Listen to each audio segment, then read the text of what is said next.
श्राद्ध कर्म में तुलसी का बहुत अधिक महत्व बताया गया है। धार्मिक ग्रंथों के अनुसार आध्यात्मिक कार्यों में पवित्रता और दोष समाप्त करने के लिए तुलसी का प्रयोग बेहद ही लाभकारी होता है।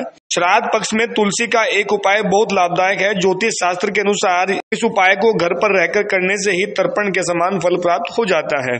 तुलसी के इस उपाय को जानने के लिए हमने हरिद्वार के ज्योतिषी पंडित श्रीधर शास्त्री से बातचीत की। उन्होंने लोकल 18 को क्या कुछ कहा है, सुनिए। श्राद्ध पक्ष आ रहे हैं, 16 दिन का पखवाड़ा होता है।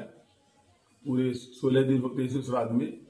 तो इसमें एक जो पितरों को प्रसन्न करने के लिए, उनको मुक्ति दिलाने के लिए जो एक उपाय ऐसा है जो बहुत ही फलीभूत होता है।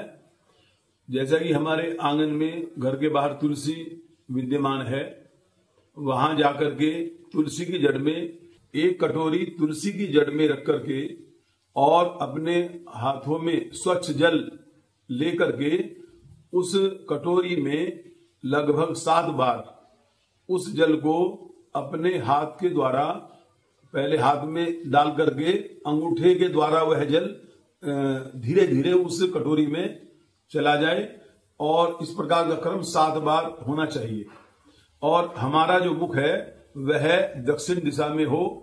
और इसके अतिरिक्त जो एक मुख्य बात यह है, भगवान शिव का एक मंत्र का भी जाप करें, ओम नमः शिवाय या कोई अन्य मंत्र के द्वारा।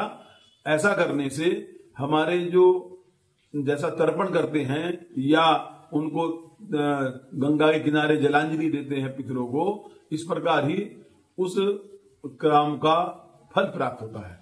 यह उपाय उन लोगों के लिए भी है जो गंगा के किनारे या अन्य स्थान पर जाने में असमर्थ हैं। अपने घर पर ही इस उपाय को करने से उनको पितरों को प्रसन्न करने में एक सुविधा भी होगी और उसका लाभ भी होगा और उनके पितरों की शांति अवश्य होगी।